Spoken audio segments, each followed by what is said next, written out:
Okay, Kevin, what is the difference between true confidence and flashy confidence? And why is this important to understand? Okay. I know in my article I do refer to flashy. So I think that's a very much open to interpretation concept. Um, when I think about confidence, right?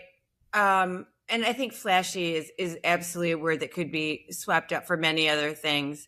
But the way I was writing about it was to discuss what we perceive in confidence from others and what is real confidence. And it could be real confidence, could also be flashy confidence in that Mm-hmm. language. But sometimes people appear to be confident and it's based on very little strength, internal strength. And I think confidence, true confidence, can come from many different things, innate ability, etc. But it really often comes from pretty consistent effort towards a goal, right? And usually the Mm-hmm. effort isn't exciting, well, or flashy, right? It's usually, if we're going to Yeah. build a building, we got to break the ground. We don't get the skyscraper to begin with. We've got to get it there. We've got to, along the way in our lifetime, we have many, many, many opportunities to gain confidence in varying ways. There is no one way. Got it. Okay, yeah. So basically, what you're saying is that true confidence is built from like real work over time, right? Like actually putting in the work and seeing the growth that comes from that work, right? Because now you're showing yourself, hey, like with hard work, you're able to improve, you're able to actually get somewhere, and that gives you genuine belief in yourself, right? Versus flashy confidence is, you know, I have more a like Mercedes. peacocking. I don't know. Yeah, it's more. Yeah, I kind of peacocking. Yeah. Yeah. Oh, peacocking. But I think you could even think about it as internal versus external forces, right? I think true confidence is going to come from within, like I said, and maybe what we're referring to in this discussion, the flashier side might be the external things that, of course, are going to give us confidence. We drive a nice car. We feel good about ourselves. We, Yeah. have material things. We feel good about ourselves. We have a degree from an esteemed university. We feel good about ourselves, but it doesn't replace what is coming from within, however we get it. Mm-hmm. Right? Because we have to Yeah. confidence, I guess, I don't even know what the dictionary definition is, but it would be believing you can meet a goal, believing you can do something. Right? Absolutely, absolutely. Yeah, exactly. So basically, now you also said that like flashy confidence, it could also be genuine confidence, right? Well, for Now, sure. yeah, yeah. Now, does this normally mean because we all have our own types of personalities, right? So does genuine confidence look different on the surface because of that, or like how do you tell the difference? Because it can be kind of like a blurred line. You know what I mean? Okay, so how can you tell the different from the outside world? Yeah, yeah. Is it possible, or you just don't know? I don't know. I mean, I guess we all have our own like metrics for all this stuff, right? I think when I Mm-hmm. think about it, we are an assumption based group of humans more often than Yeah. not. And we know that those are dangerous things to do.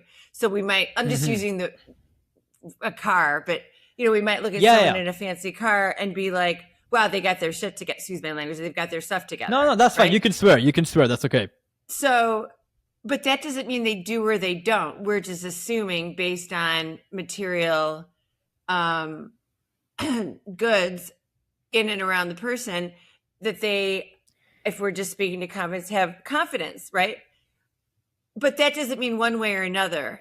And the only Mm-hmm. real way to test out confidence is by talking to the person and realizing what their limitations are or are not.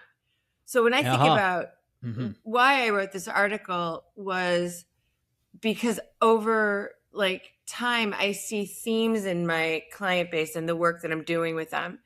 And I started to realize, like, especially in the example I use in my article, that it so often lies within, and it so often is the like almost sweat equity, blood, sweat, and tears that are going to get us to having the type of confidence And I think for me, it's that it cannot be taken away. And I think that's Yeah. critical. You know, if it's financial or material, those things can go, you know, or not. But I mean, we've all seen dips in the market, or, you know, a setback, loss of a job that gave us a lot of confidence, that type of thing. Then where are you? So if it's not coming from really paying attention to what you've done, there's innate ability involved, right, with confidence. But the fundamental aspect for me is going to reside, at least for this, in like mastery. Yeah, which we'll talk about. Yeah. Yeah, we'll get there. Yeah, exactly. Okay. Yeah, so basically, you know, what you're saying, I guess, is like you have to kind of speak to the person and see how their mind works and how they view certain things and themselves and their, I guess, certain limitations when it comes down to that, right? So I guess, would you say that if they're too delusional, that's not confidence, or is that something that you kind of have to have if you want to achieve certain things, right? Because sometimes if you want to get to a certain level, you have to have that bit of delusion, right? So like, yeah, I mean, I get careful with language in my work. Yeah. Conviction could be another word for delusion, or strong conviction. I mean, delusion suggests that it's not reality. There's little reality testing, but I know what you're saying. And I think, I think that what the point of the piece I wrote wasn't about, the analyzation of someone else's confidence. It's about understanding our own relationship to it. Yeah. So yes, I would say if it's going to come, if you're looking to see, does this person really have confidence? Only time would tell, right? Yeah. And it would usually. Yeah, exactly. You know, so whether or not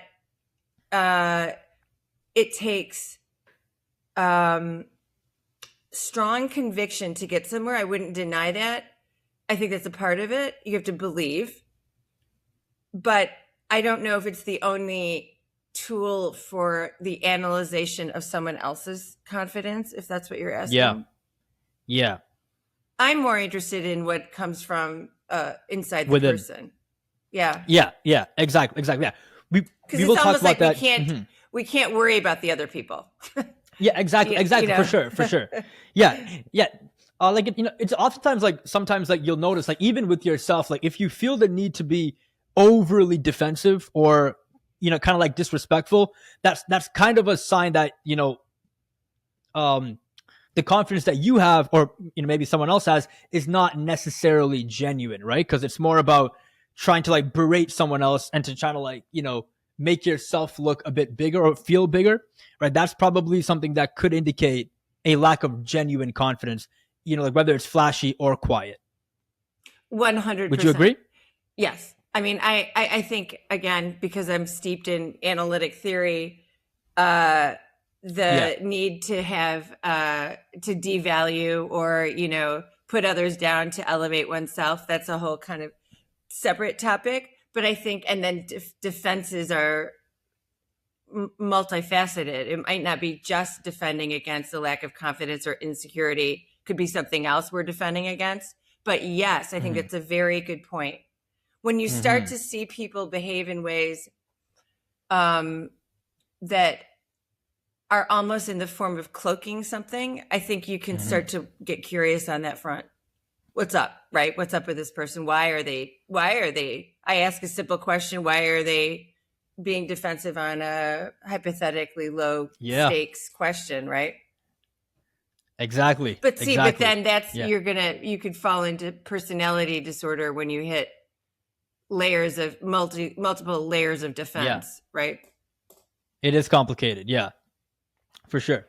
Now, you know, obviously we want to talk about how you can build your own confidence from within, right? So you took, you spoke about sweat equity, trying to achieve a certain level of mastery. And that kind of, you know, leads into one of the main concepts in your blog post, which is the idea of being competent, right? And you mentioned that this is a real psychological need. So can you tell us why this is a psychological need? And again, what role does it have in building a person's true, real confidence from within? Yeah, I think the way that the like sort of self-efficacy that's coming from Badura and some of the other theories, actually it does lead back into mastery, right? The confidence is stemming from almost ego psychology. And I think that we asked the question again because I got distracted from the varying parts of the article. So you're asking me self-efficacy. Why is it a psychological need? Yes. Yeah. So why is being competent a real psychological need? And what role does being competent have in like building your genuine, real confidence from within? Okay. So first of all, we are probably all of us born with certain innate qualities that we're better or worse at. Yeah. I draw stick figures as much as I wish I did not. My best friend growing up was an artist, right? I could say I don't innately have the talent from the get to be an artist, but that doesn't mean I can't be one. It has to be something I want. So I think when you start to build competence, confidence, mastery, I think you have to start somewhere where you want to be, almost as a goal. Right? Now, building confidence, in my opinion, comes from overcoming challenges as well. So in a Western person's upbringing, you've got things like graduating, right? It's many people's goal, not everybody's, but just getting through to graduation is an achievement, and there is mastery. You have mastered high school, and you've been awarded the diploma for the mastery of high school. Like you, and therefore, you would say, oh, so what? I graduated high school, but that's actually an accomplishment, right? That is competence. And I think that when we start to think about why it matters, it enhances our sense of self, feeling confident and having competence. We can't be competent in everything. That's why I'm saying, like, what's something you wish you were better at? Me? Yeah. I wish I was better at being more consistent with learning languages. Like that's always been a really big interest of mine, but like I always tend to fall off because I mean it's English. Like the problem is English, right? Because like no matter where you go, what you do, English is like the global language, right? So oftentimes, like if you're like a native English speaker, like you'll quickly realize that sometimes, it might be difficult to commit to learn to different languages outside of, for example, if your family speaks a certain language, that's different, right? Because it's family. But like outside of that, it's like it's hard to commit. But I still wish I was able to do that and not constantly fall off on that front. Like that's always been a problem for me. So that's one thing that I wish I was better at. Okay. So maybe at the end of our discussion, we can see how we'll help you get better at figuring out how to. Yeah. I'm going to use that as a touch point. That'll be interesting. See how that goes. Okay. On these varying things. Okay. So yours is language, right? Yeah. Okay. Like, I mean, it's cool to learn like different languages. You know what I mean? Like it'll open up a whole new world. Yeah. Yeah, exactly. So if that's a goal and that's where you're having challenges, you might be an interesting case study in how to become more confident, right? Yeah, exactly. Because I mean, like, okay, because like, so like that's pretty interesting. So how much of confidence has to do with like, your ability to have access to something? Because if something is, I guess, so easy, it's hard to build something, right? Again, this is why they say if you're raised in too much comfort, you tend to, kind of turn into a marshmallow as time goes on, right? Because you haven't faced that struggle and that, like,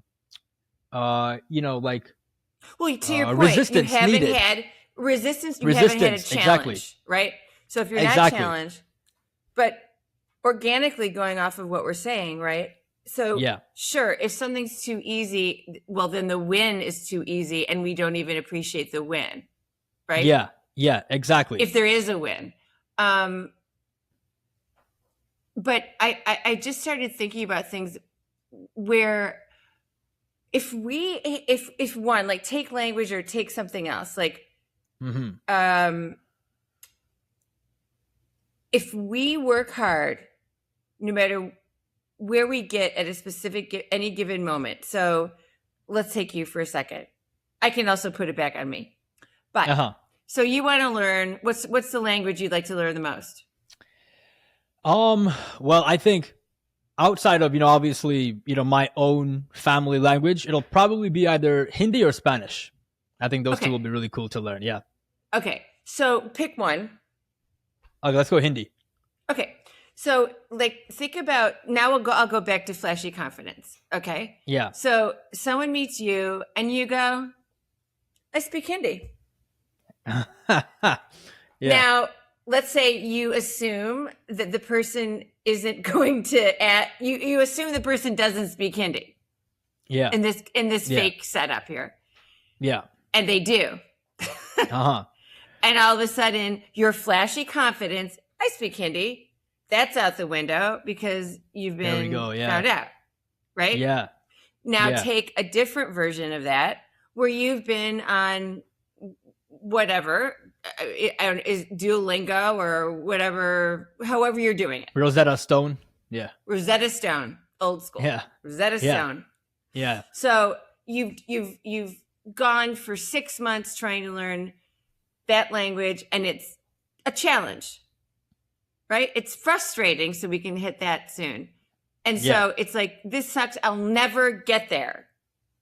So if you persevere, right? Let's cut to 6 months and you have persevered. You've pushed past all of this. It's slog. It's slow going. It's terrible at times. You've gotten in some basic conversations through Rosetta Stone and you bombed out, but you kept going back. And, like, next thing you know, so the same person, you go, I speak a little bit of Hindi. I'm just learning. And then the person who's a native speaker says something, you respond, and they go, well done. And next thing you know, whether you get the well done or not, you have the confidence because you've just done all this work. Does that make sense? Yeah. Yeah. So you can see how this hard work is hard but pays off concept. It's so simple. Yet it's all we've really got unless it's been given to us innately, innately or otherwise. And then even if it was given to us, we still have to capitalize on it. Yeah. Yeah. Got it. Does okay. Yeah. Sense? So yeah, for sure. Yeah. So, okay. You just spoke about, frustration, right? Which again leads to one tactic that you talk about in your blog post, which is the ability to understand your frustration tolerance. Like, this is one of the main pillars when it comes down to building confidence. So how do you do that if you want to overcome those phases that you have to go through of feeling frustrated as you're trying to become competent in, like, whatever skill set? Obviously we're talking about, language right now, but, like, how do you overcome and understand your frustration tolerance? Okay, that's a great question. And I think you have to, in let's say the effort to keep it simple, you have to start with, what is your frustration tolerance innately? Are you someone who gets upset and forget it real quick, who, acts out when frustrated, who makes bad behavioral decisions, who gives up easily because it's too frustrating, who, whether it's, hitting a traffic jam when you're on your way to work, you're going to be late, to someone treats you maybe not the best. Do you respond in kind? Can you just be calm? It's frustration tolerance has a lot to do with how we react in the face of frustration, because it's everywhere. We're going to be frustrated at a variety of things as humans. So it's how we learn over time to manage it. And I think one of the better ways to learn how you manage it, depending where you are on the frustration tolerance, like, scale, I suppose, is learning that you can handle being uncomfortable frustration is uncomfortable, right? It's hard. Yeah. And the more that you put yourself like in these situations where you're showing yourself that you can build confidence over your frustration tolerance, right? I can do this. Even if I'm frustrated, I'm not going to say self-sabotage with a behavioral outburst or something because I can't stand the frustration. And like everything, over time, you start to learn that, oh, I took a breath before I was frustrated with my coworker. I felt like yelling, but instead I took a breath and I let it pass. And I realized actually there was probably two other ways to look at it. Right? But had I let my frustration get the better of me, I might have made a decision that would have, like, if we're speaking confidence, decreased it. Because I got myself into some interpersonal trouble by overreacting. So it's just, it's all of this is very individual, but some of the foundational things, especially with frustration tolerance, it's just learning. It's like anger. It's a subset of anger, right? When I used to teach anger management, and we would all probably know, like, don't send that email, you know, when you write it, think on it, right? Take that breath, you know, like learn that these things are small and yet wildly effective. So then you would build confidence, say, even if it was anger, you would start to learn, oh, I've got this. I can handle anger. I can see myself in another setting going forward where I am going to use some of these techniques that work for me in building my frustration tolerance. And I'm going to behave differently, and the outcome will therefore be different. So it's almost like in that example where we have more difficulty with frustration, gaining confidence by mastering frustration tolerance is a very big deal. Because you know you can walk into any given room or whatever situations that you're presented with that are frustrating and handle it. Yeah. Got it. Okay, yeah. So basically, it starts with like the self-reflection questions, right? And then just like figuring out, okay, how do you normally react when you feel that emotion? And like, where do you go? What do you do? And then you can work backwards from there, right? And then again, you know, the whole idea is that you have to experience it, right? Because if you don't experience it, you're never going to show yourself that you can overcome it, right? And then the more you do this over time, the more and more confident that you become in your ability to handle that feeling of like discomfort, which will then apply to your ability to go and master certain skills, which will just make you more and more confident as time goes on, right? Like, I guess like that's kind of like the main premise behind what you're saying here. Very well said. And because of how I work, I will take it, I'll layer it one more time. Yeah, sure. So first, you have to see that you do you have to identify that you have low frustration tolerance. And that's what I talk a little bit about autopilot. We may not even be able to see that we yell at the drop of a hat. Our child, you know, doesn't clean up the toys, and we get pretty irate, right? Or I mean, you can think of anything. So the very first thing that has to happen is either going to come from external feedback, like, "Hey, a little hot there on the toys," you know, or you know, at work or wherever we are, you know, you get a colleague saying, I'm so sorry, I made a mistake. I don't know if you know, yelling at me or CCing the boss on the mistake was the first line of defense against that one. Yeah. So in other words, believe it or not, we often can't see ourselves, depending on the type of personality we have, right? And that's exactly what self-reflection is, right? The ability to see ourselves in real time. So first you have to see that you have, in this case, low frustration tolerance. Then you go, oh, I'm overreacting here. I didn't need to like road rage on that person. Yeah. Oh, but here I am road raging. So then you go, wait, what would it look like? I'm uncomfortable. I'm mad. I'm late. Honk, honk. You know, I live in New York City, so lots of that. Yeah. And then you can say, wait, do I actually need to do this? Do I need to honk in this example? Or can I be uncomfortable and frustrated or angry that there's a traffic jam and I'm going to be late? Or can I just, there's nobody's fault here, right? Can I just listen to a podcast, say, from Canada? Yeah. No, you know what I mean? Like, so then you start to go, Absolutely. that was actually a much better commute, even though I was late. Yeah. Yeah. Then you can do it again. Got it. Got it. But it all has to start with the seeing of the thing. Got it. Okay, yeah.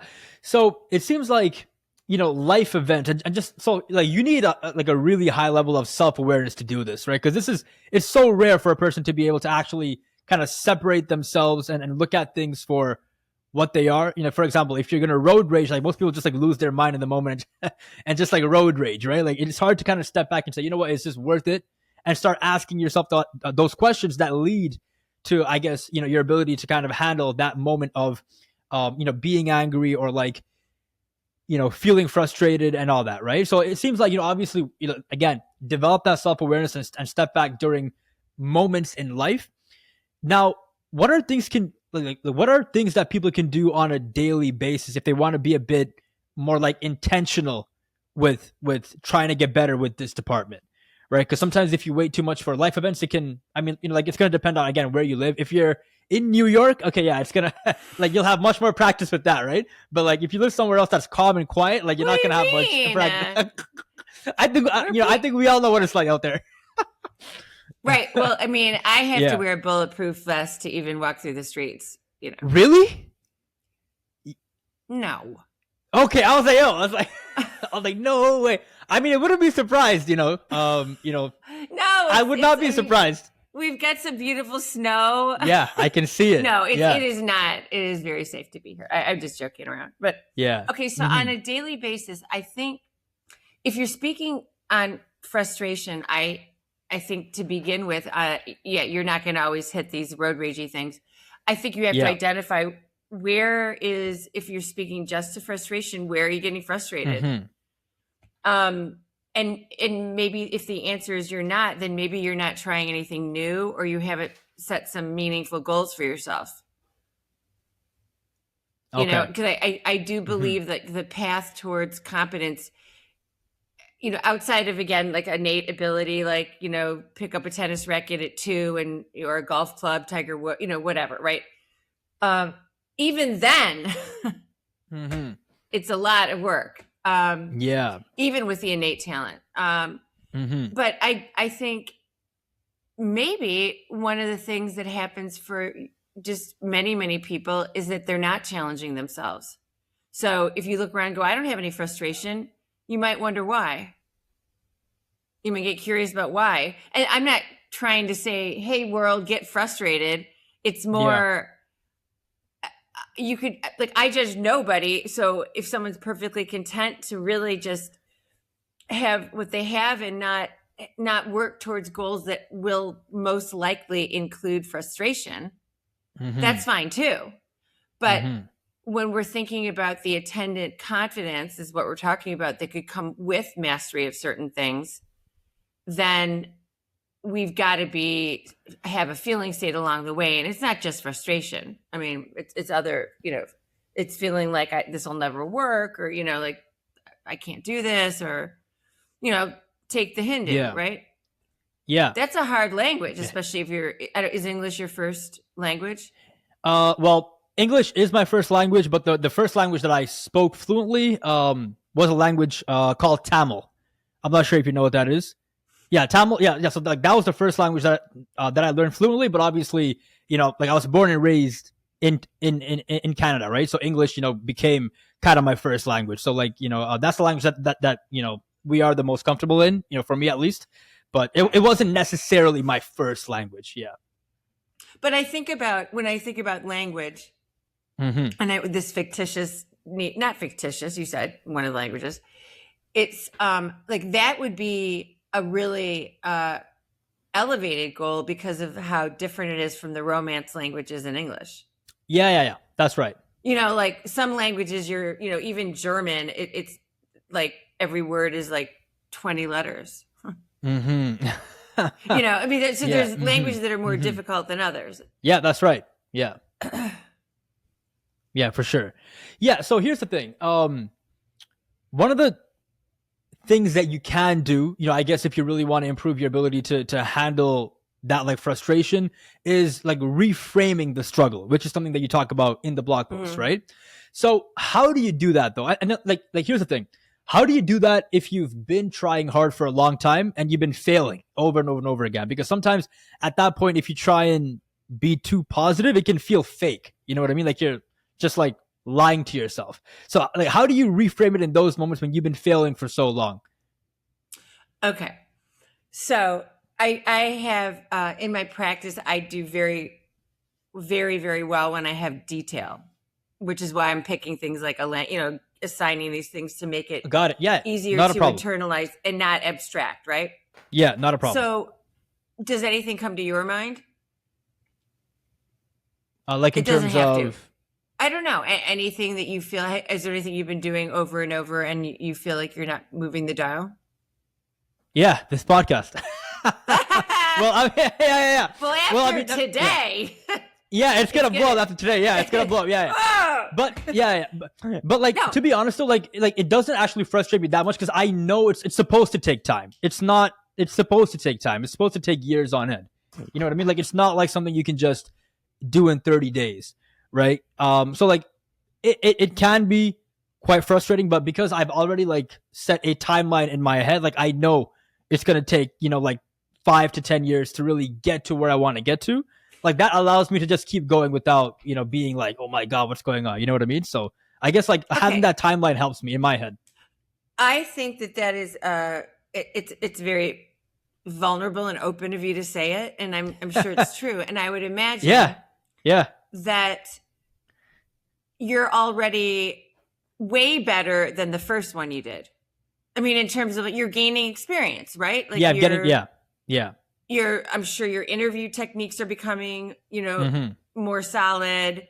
You know, I just can only imagine. I'm sure you're getting more interesting guests as you start to build up a library. Yeah, slowly. Yeah. Right. So, I mean, that is one where you answered the question almost the way I wanted you to by picking that example, because first of all, it seems like it's meaningful to you. Yeah.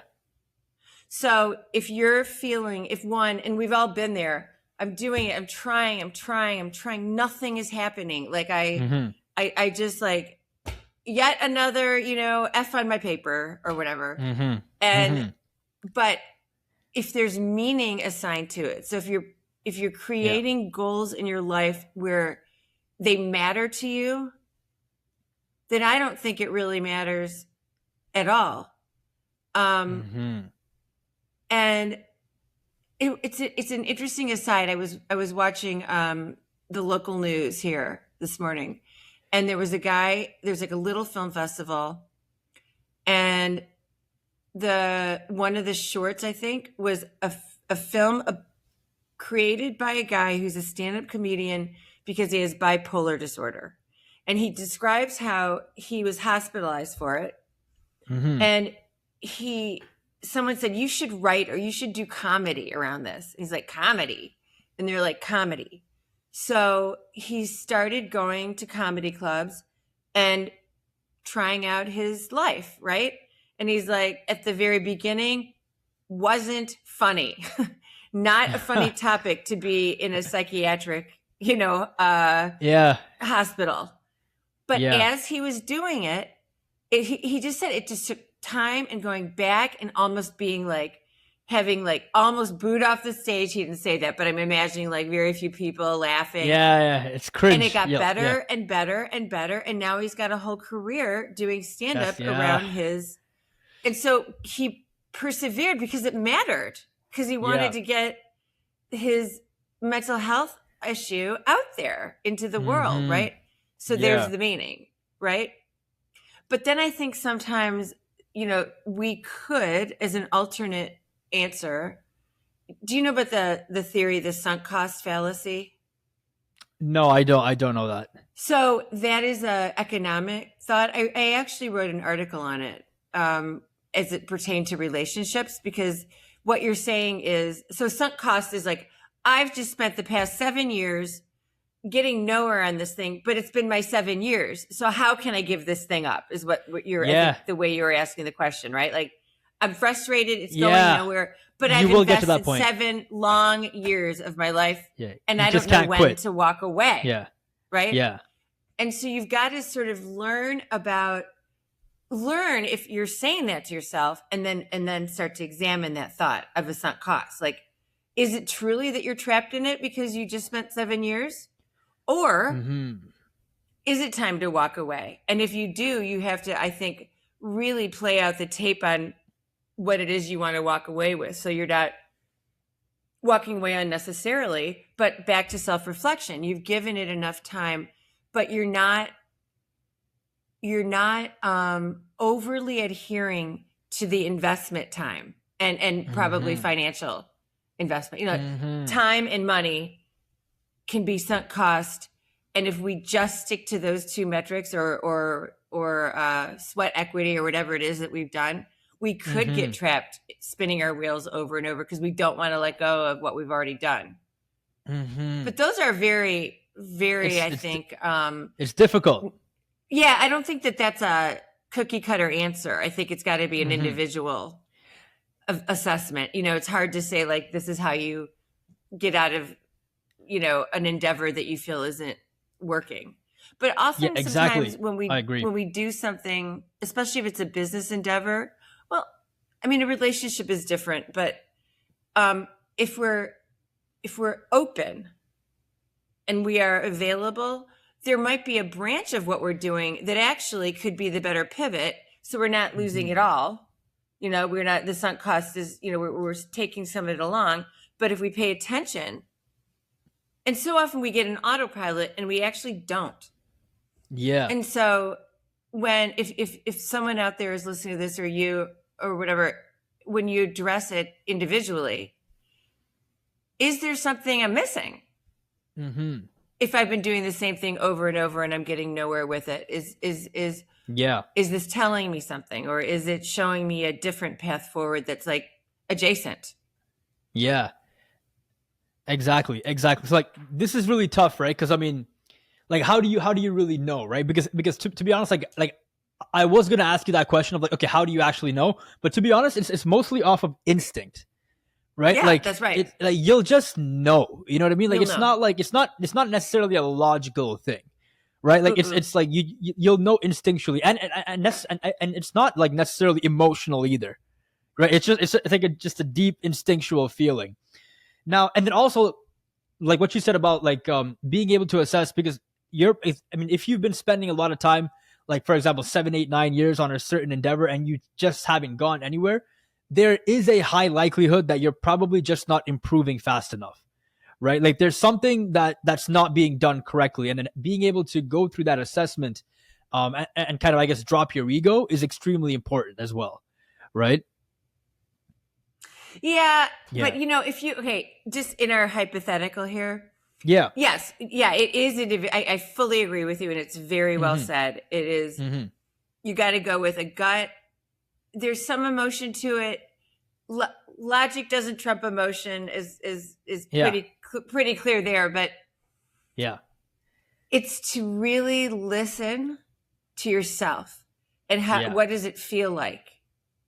You know, to consider stopping something. But I would add that, let's say you tries to do something for a significant amount of time and isn't finding success. So you could say that there's a lack of confidence because you didn't meet the goal, like one could have, but you could flip that and you could say, actually, you gained confidence by having the perseverance, at least to see something all the way through to whatever becomes its natural conclusion. Yeah. And you can't take that away either, because that is hard work. Yeah. Exactly. Yeah. So basically, I feel like confidence is earned. I don't think I said this quite in that article, but it's earned. You earn it. And Yeah. And it's in the earning of it that you own it. You know what I mean? Like, you earned your confidence, and it's probably when you earn something through mastery, not only can it not be taken away from you, it becomes a part of you and can inform other things that you do. Yeah. Yeah. Exactly. Now, when it comes down to like the idea of confidence has to be earned, which I definitely fully agree with, you kind of mentioned in your blog post that praise or quick wins don't necessarily have a real contribution to building that genuine confidence, right? But like, what role do those two things play? Because sometimes like you need some kind of validation from someone, right? Because like with no validation at all, it can be really difficult to like have an accurate assessment of what's going on. Because for example, if you're a rapper and you've made like 400 rap songs, and not one person told you it's actually good, like, you know, while being honest, like how do you like what role does praise and quick wins play in that regard? Because like it has to have some sort of a role, right? Oh yeah. I mean, I think especially when I'm writing like for Psychology Today, there's a word limit. So I'm always like trying to say a lot, and I'm always paring it down. Oh, I think we need praise. And I think, I mean, a quick win. I mean, the rapper you just described, that's not a quick win. Yeah. So long, right. Yeah, but I exactly. mean, not getting some, if it's a commercial endeavor, getting some hint or a customer or a little review bit, or just a little something. Yeah, no, of course we need that to keep going. I mean, it can't all just come from within. We need some external validation to keep us going. But I mean, I think I was trying to illustrate at that point is just to say, if it's just those two things, like if it's just like, oh, I tried this, like my daughter, okay, when she was like 16, Is she there? no, I was just looking around the room. I was just thinking, she did the TikTok like fit check, right? Okay, yeah. So she did one.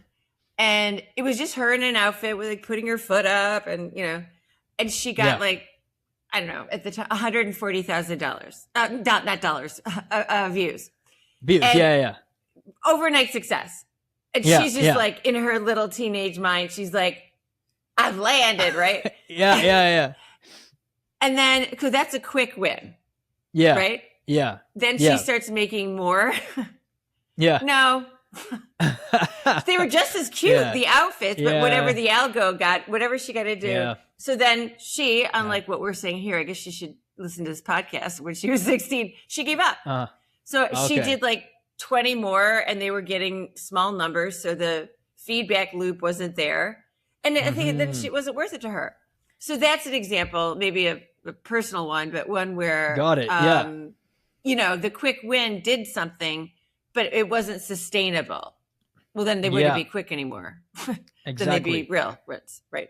Exactly. Yeah. So like what you're saying is that like, it probably wasn't tied to anything meaningful. Like, for example, trying to become, I guess, famous on TikTok, like in your daughter's case, it probably just wasn't like a meaningful pursuit. Because I guess if it was, it would have been, a lot easier for her to keep going after it, right? Similar to what you were talking about with that that's very comedian. Well said. Yes, yes. She if she cared, if having TikTok fame really mattered, she'd be still slogging away at it.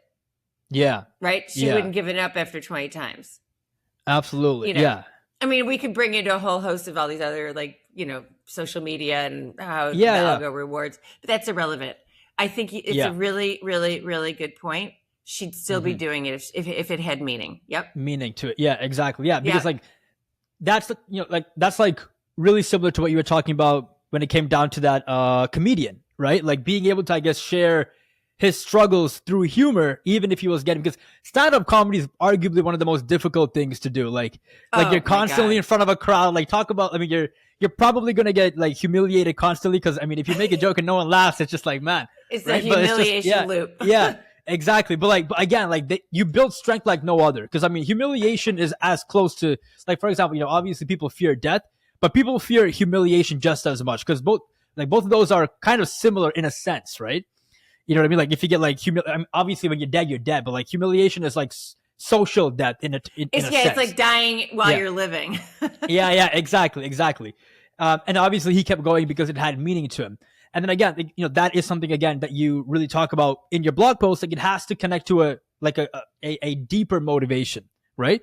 Now, when it comes to that, like what are some examples of a deeper motivation? Like what does that really mean? Like obviously in this case, you know, sharing struggles, it was probably, you know, somewhat like therapeutic for that comedian, right? To kind of I would channel think it so, through yeah. humor and make other people laugh, right?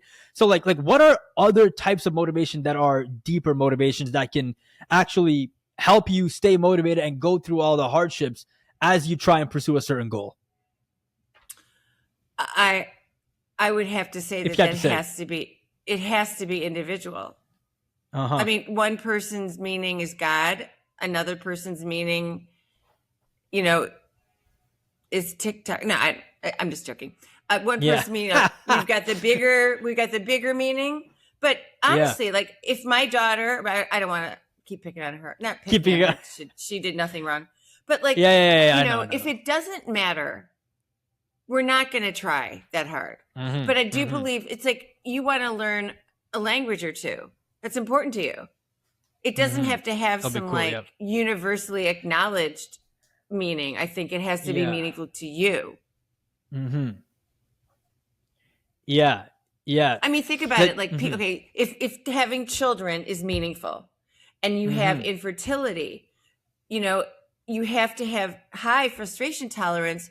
If your goal and the meaning you want in your life is to have children and you have to do IVF and it's failed over and over, I mean, people will go the distance because that's meaningful.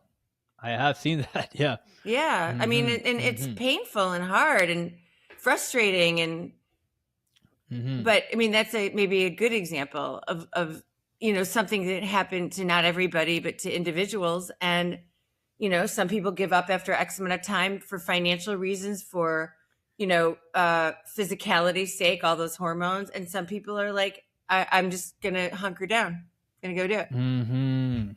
Yeah. Right? Yeah, exactly.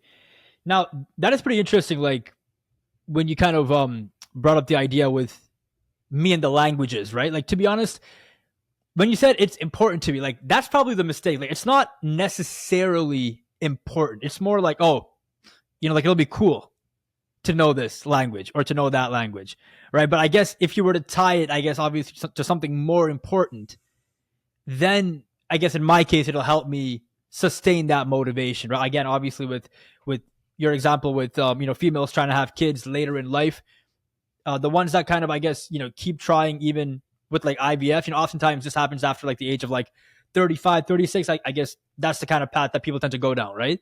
And it just ties to like, I guess, meaning. Now, this is pretty interesting. So I guess in this case with the babies thing, this is why it's important to kind of give girls this education when they're younger, so they can start to make the choices earlier on instead of kind of, I guess, being stuck later on, you know, in a tough spot where they're trying to figure out, oh, is it meaningful? Is it not? Is it worth it? Is it not? Or would you not agree with that? Because obviously you are a female, right? So you probably have much more. Last time I checked. Yeah, much more. How, what do you mean by give them what? No, like, give girls what?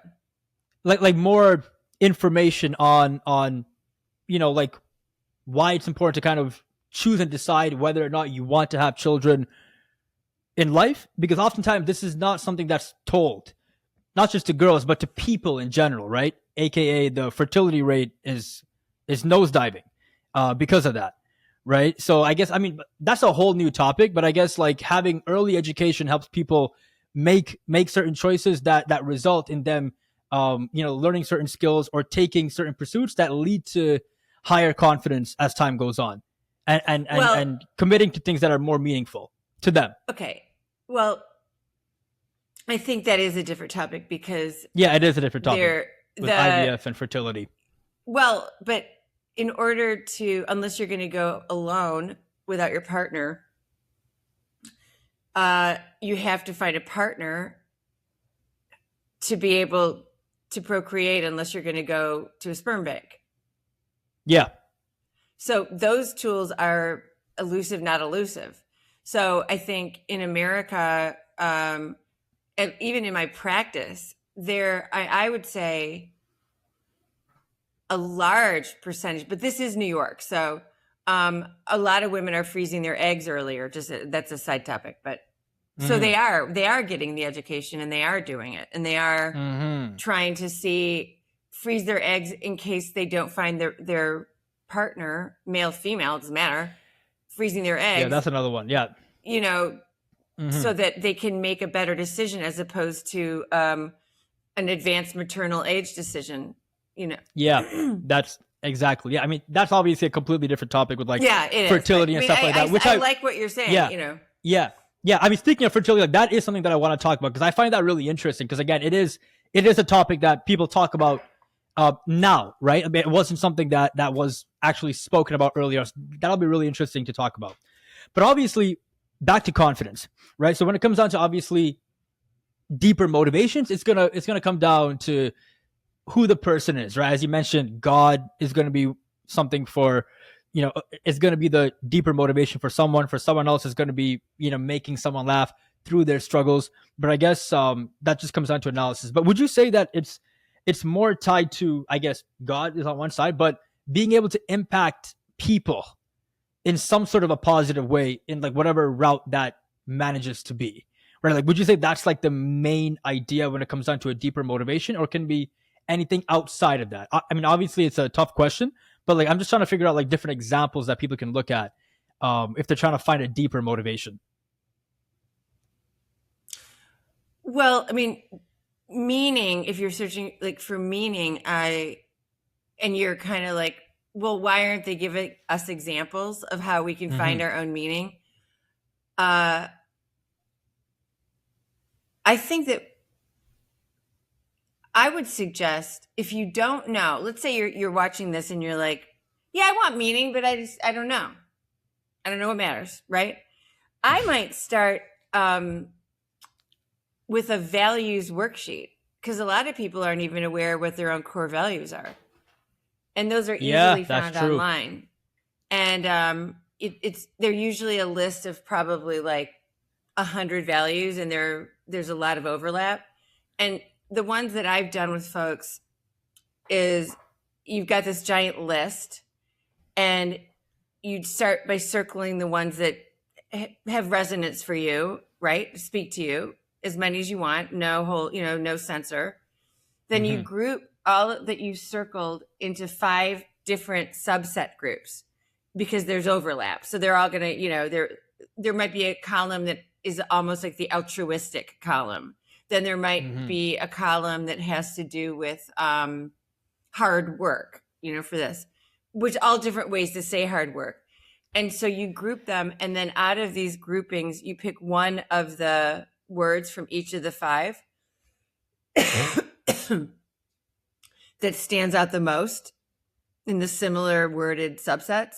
And that usually can get you a little closer to at least the beginning of how you can consider what your relationship is to values, and therefore sort of integrity and meaning. Got it.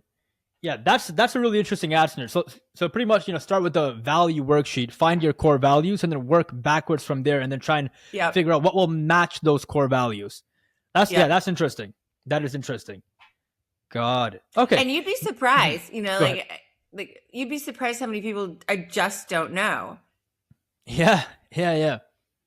Because like no one teaches this stuff, right? It's just nowadays like these like new ideas and like new topics are being spoken about, which is good, right? Because it gives people the tools they need to, I guess, feel confident, as we've been talking about, as time goes on, right? And not be in this place where they're like lost, because I guess certain choices or certain questions weren't even asked that could have led to answers which have allowed them to feel more comfortable with who they are. You know what I mean? Because again, as we spoke about, a lot of it comes down to knowledge from the past, and then you work backwards from there, figuring out what you want, and then you work backwards from there, as we spoke about, I think at the beginning of this episode. And then you could say almost, there's the work backwards, forwards, right? Like go all the way back to the fundamentals, like what are my values, right? Yeah. Maybe never ask, maybe ask, I don't know. And then you could also go back and say you could reverse engineer, like we were saying with like frustration, and Mm-hmm. say, wait a minute. Here I see myself doing this behavior I don't like. Right. And going backwards to sort of, it's almost, it's like there's a binary, almost polarity to reverse backwards from the way you see yourself behaving, if that's the path, or Mm-hmm. develop values, you know, and then work from there. Because like say, like a personal value for me is integrity, which actually gives me a lot of confidence because I know it was instilled in me from my father. Mm-hmm. I've always operated out of with a sense of integrity, and it gives me confidence because I always know that I will do the right thing for me, like for others, and with employing my Yeah. integrity. Mm-hmm. I see what you're saying. Yeah, because like You know what when I'm saying? you're So you're, yeah, for mhm. sure, for sure. Yeah, because you're living in accordance with your values, right? So like you don't feel Mm-hmm. fake.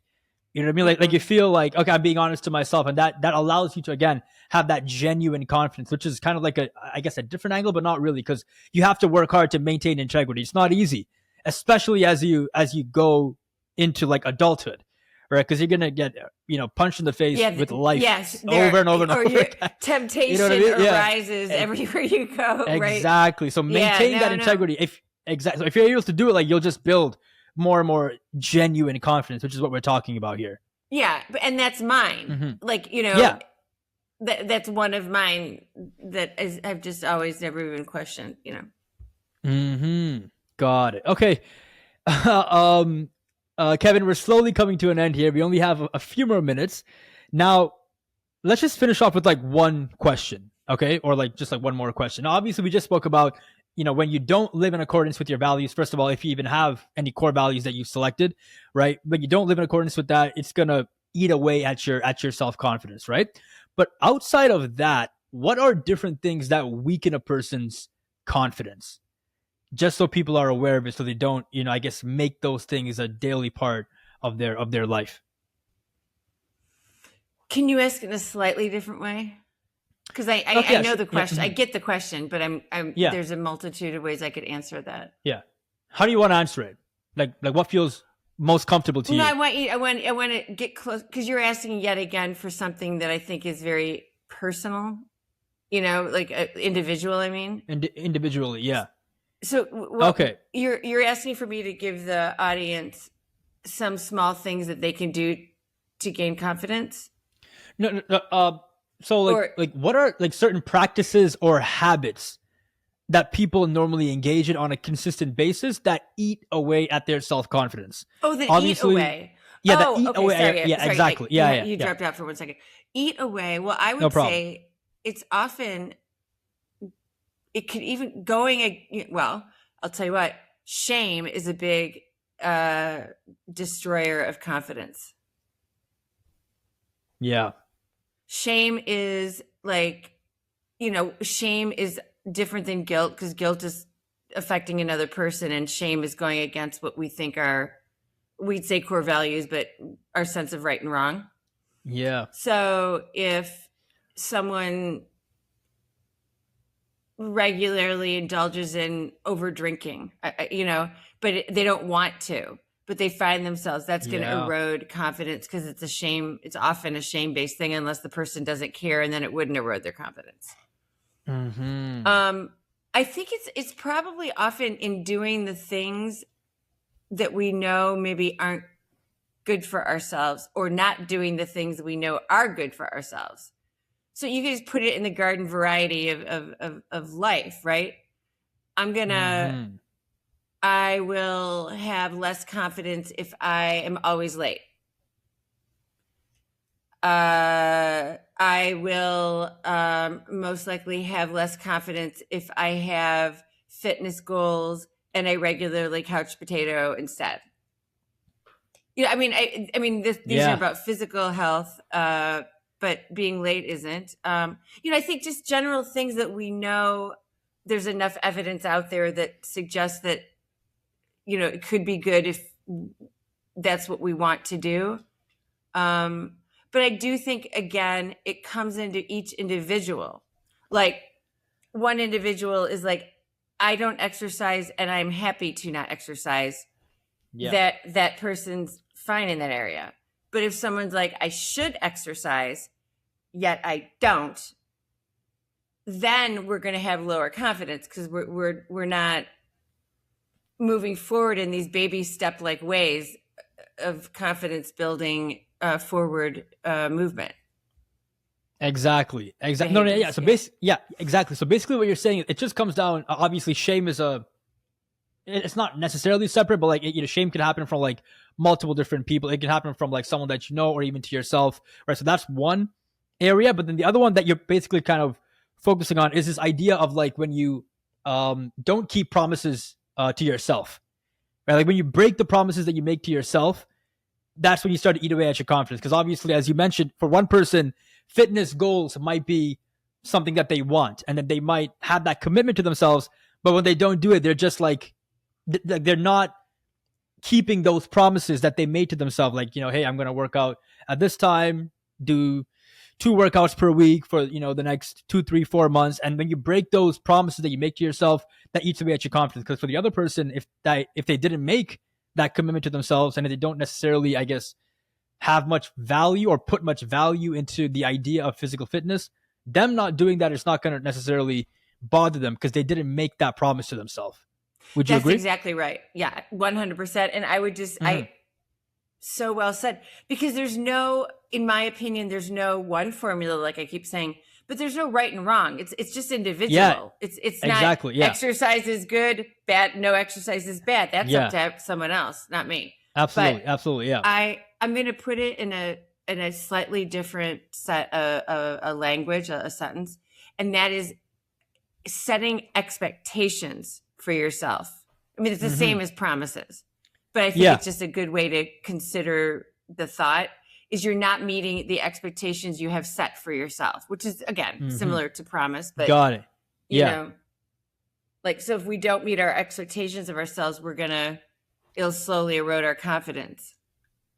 Exactly. It's like, obviously, for you, living with integrity is like something that you expect from yourself, right? So if I guess if you break that, it's just going to eat away at you. Someone else, again, speaking about being into fitness, if you expect yourself to consistently exercise and you don't, that's going to eat away at your self-confidence because you're not living up to that, I guess, a certain, again, expectation or promise or standard that you have for yourself. And especially if you've been doing it for a while. Standard is a good one. Yeah. Mm-hmm. That's another one. Yeah. You like language, a specific language. Yeah, I do. The people who see me in my practice know that I'm You're like an English major. Yeah, no, but I'll be like, wait, you said the word, suffocate like 3 years ago as it relates to that. And now you're saying that word again. And, because I mean, language is a very big, what I understand. It's like window into the soul. Yeah, and then people, the choices of language. Exactly, and the people will perceive, I guess, certain like a certain set of words differently, right? I guess based off of their paradigm, their perspective. Like like it's like that image, the 6 image. Like one person, it's like the same thing, but if you look at it from a different angle, it looks like a 9. For somebody else, it's a 6. You know what I mean? Like, that's what it reminds me of. So, yeah, that's pretty interesting. Yeah, and when I get interested in it, I will just ask like why that word, and we'll unpack a word, and that it's not placing too much importance on a word. It's not like a word like the. It's usually a word that is like because I do very well in metaphor and symbolism. Yeah. Because I think it really helps people take a bigger concept and internalize it in a much more palatable way. Yeah. So. Yeah, exactly. Yeah. Because like when you paint a picture, it's easy for people to grasp, right? Like, stories, stories tend to really help with that as well. Because like sometimes being too factual, it just doesn't click in people, right? Like we speak in stories and pictures, which is important, especially with your background. You were in film and stuff like that. Yeah. And back in the day, right? So yeah, it makes sense. Back when filmmaking was fun. No, okay, sorry. Oh yeah. That's a whole new topic as well. I know. Yeah. Okay, Kevin. Well, thank you so much. This is such a fun episode. I had a great time talking about this. Honestly, if I wanted to, like, we could have kept this going for like another hour, talk about different ideas or aspects of confidence. But this has been great. Thank you so much. If people want to go and find your work, where would you tell them to go? My written work is on Psychology Today under my blog, The Subplot. And I have a private practice in New York City. Gone. Okay, if you send me those links, I'll just post them down below, and people can go and check it out if they would like. Okay, then. Yeah. Yep. All right. Thank you so much. This is super fun. Super fun. Really super great. fun. Yeah. This was amazing. Thank you so much. Okay. I really appreciate it. Thank you, and you too. Appreciate it. Yes. Take care now.